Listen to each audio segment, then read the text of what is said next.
નમસ્કાર મિત્રો, house plus વોઇસમાં આપનું સ્વાગત છે। ગુજરાતના હવામાન વિભાગ દ્વારા દરિયામાં ગયેલી સિસ્ટમ ચક્રવાતમાં પરિવર્તિત થવાની આગાહી કરી છે।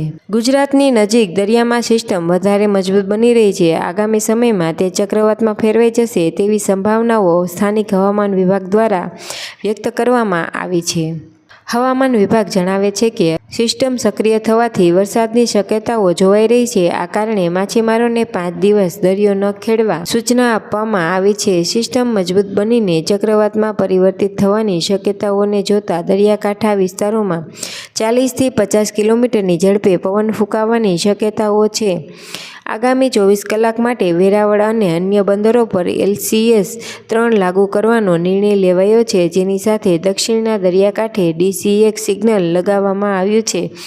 હવામાન વિભાગના અમદાવાદ કેન્દ્રના ડિરેક્ટર AK દાસ દ્વારા ગુજરાતના દરિયા પાસે બનનારા ચક્રવાત અને તેની અસરો અંગે પણ માહિતી આપી છે।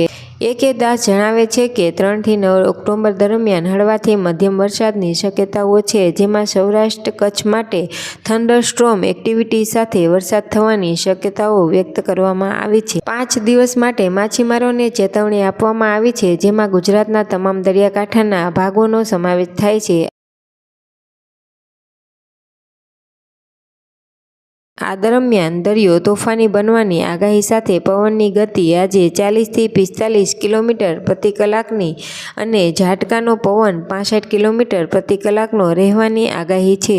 આ પછીના દિવસોમાં પવનની ગતિ ઘટવાની સંભાવનાઓ છે, જે બાદ 7 સપ્ટેમ્બરથી વેરાવળ અને ઉત્તરના ભાગોમાં પવનની ગતિ વધવાનું અનુમાન છે।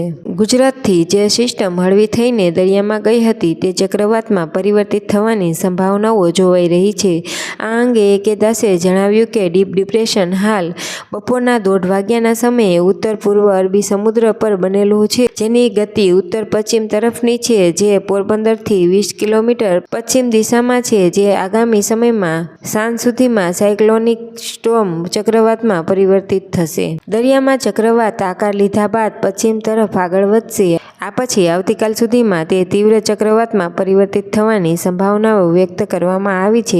આ સિવાય વધુ એક સિસ્ટમ ઓડિશા પાસે છે, જે ડિપ્રેશનના રૂપમાં છે, જેની ગતિ ઉત્તર પશ્ચિમ તરફની રહેશે। આ બે સ્થિતિની અસર ગુજરાત પર કેટલી થાય છે તે આગામી સમયમાં માલુમ પડશે। હવામાન વિભાગ દ્વારા જે આગાહી કરવામાં આવી છે તેમાં આજના દિવસે સૌરાષ્ટ્ર કચ્છના જિલ્લાઓમાં છૂટાછવાયા સ્થળો પર હળવી મેઘગર્જના સાથે હળવાથી મધ્યમ વરસાદની સંભાવનાઓ વ્યક્ત કરી છે, જેમાં કચ્છ સહિત સૌરાષ્ટ્રના તમામ જિલ્લાઓનો સમાવેશ થાય છે, જ્યારે ગુજરાત રીજન સૌરાષ્ટ્ર કચ્છ સિવાયનો ભાગ માટે વરસાદની કોઈ ચેતવણી આપવામાં આવી નથી। તો આપને વિડીયો પસંદ આવ્યો હોય તો વિડીયોને લાઇક, શેર અને ચેનલને સબસ્ક્રાઈબ કરવાનું ના ભૂલશો મિત્રો। તો ફરી મળીશું નેક્સ્ટ વિડીયોમાં। નમસ્કાર।